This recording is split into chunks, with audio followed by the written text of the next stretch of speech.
আপু নিজে বলতো যে আরেকটা ইয়ে দিয়ে ওরে এরকম হাতে ধরে উঠাইলো, ঠিক আছে ঠিক আছে, একটা মানুষ উঠছে, একটা মানুষ অনেক বড় হইতেছে, যারা চিনে তারা জানে যে গোড়াপত্তনটা কিভাবে হয়েছে, ওরা মানুষ বিশ্বাস করুক বা ইয়া না করুক, ভাই উপকার করছে এটা অপকার মানে স্বীকার না করুক, এটা আবার আমাদের বিষয় লাগতে কেন ভাই?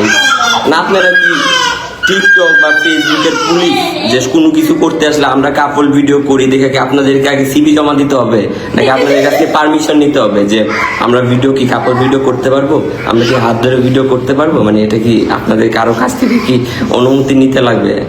ভাই কেন ভাই, মানে ঠিক আছে আপনাদের যদি ভিউ দরকার হয় আমরা চলেন কোলাবোরেশন করি, আরো ভালো ভিউ হবে, একদম পুরো কাঁপায় দিব, বাট দরকার কি যে 2 দিন পর পর আরেকটার কথা যে বলে আলু আলু, ভাই একটা মানুষের সাথে মিশতে অবশ্যই না, এটা হচ্ছে এটা আমি জিনিসটা এনজয় করি, কারণ মানুষ অবশ্যই বলে আমাদের হচ্ছে যেহেতু ওরা কন্টেন্ট ক্রিয়েটর টিকটকার, আমি টিকটকার, আমি যাই হোক আমি মানি।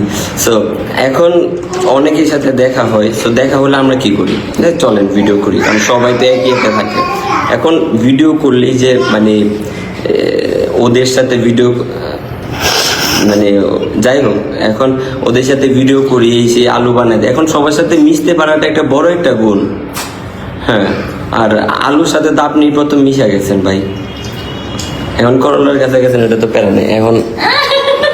না না, ব্যাপারটা খুবই খুবই নর্মাল একটা ব্যাপার, সিম্পল। আপনি আপনার লাইফ লিড করেন, আমরা লাইফ লিড করি, নর্মাল একটা ব্যাপার।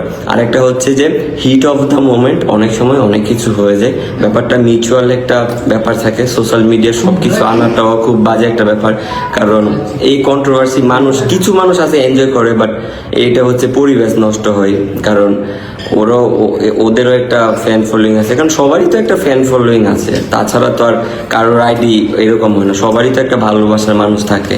সো এইসব নেগেটিভিটি ব্যাপারটা খুবই বাজেভাবে ছড়ায়, আর আশেপাশের মানুষ বলেন এই ব্যাপারগুলো খুব ভালোভাবে অ্যাকসেপ্ট করতে পারেন না।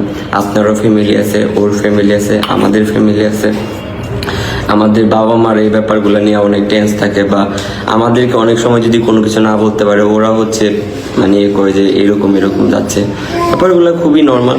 আর আমি যতটুকু জানলাম যে ব্যাপারটা মিউচুয়াল হয়ে গেছিল, মানে হয়ে গেছিল, মানে আমি তাকে সরি বলছিলাম, বাট আমার একটা জিনিস খারাপ লাগছে যে ভাবিকে মানে বেবি নিয়ে নাকি খোটা দিছে। ভাই you have no rights to talk about this, আপনার কোনো ধরনের অধিকার নেই, এটা খুবই একটা পার্সোনাল একটা ব্যাপার।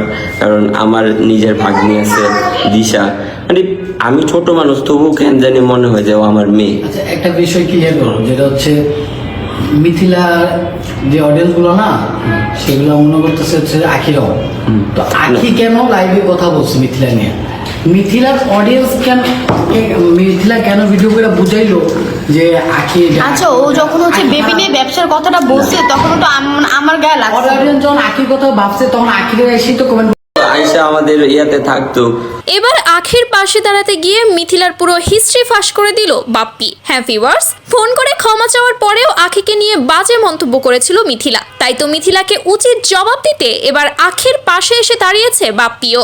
এবার সহ্যের বাঁধ ভেঙে যাওয়ায় আখি বাপ্পি দুজনে মিলে লাইভে এসে একসাথে মিথিলার সমস্ত ঘটনা ফাঁস করলো। তো চলুন ভিউয়ার্স জেনে নেই এবার কেঁচো খুঁড়তে গিয়ে কতগুলো সাপ বেরিয়ে এলো। সম্প্রতি সামাজিক যোগাযোগ মাধ্যম জুড়ে আখি এবং মিথিলার চুল ছেঁড়াছিঁড়ির তুঙ্গে। ইতিমধ্যে দুজনেই লাইভে এসে নিজেদের বক্তব্য শেয়ার করেছে, যেখান থেকে উঠে এসেছে একাধিক অজানা তথ্য। কিছুদিন আগেই মিথিলা তার একটি ভিডিও বার্তায় কারো নাম প্রকাশ না করে কিছু ব্যক্তিকে একদম ধুয়ে দিয়েছিল।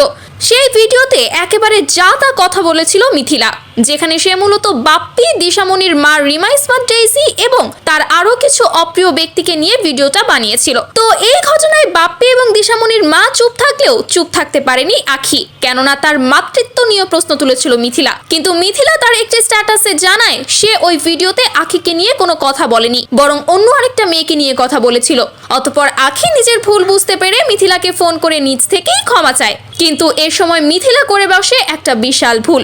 সে আবার এ সময় আখির সাথে কথোপকথনের সমস্ত রেকর্ডিং সোশ্যাল মিডিয়ায় আপলোড করে দেয় এবং আখিকে অকথ্য ভাষায় শুধুই গালিগালাজ করে। এমনকি আখির অনৈতিক ভিডিও প্রকাশ করে দেওয়ারও ধমকি দেয় সে, যেটা ছিল একেবারে লিমিট ক্রস করে ফেলার মতো। তাই তো সহ্যের বাঁধ ভেঙে যাওয়ায় লাইভে আসতে বাধ্য হয় আখি। সেই সমস্ত ঘটনা খুলে বলতে থাকে সে এবং হঠাৎ করেই তার পাশে এসে হাজির হয় বাপ্পি এবং বাপ্পি এসে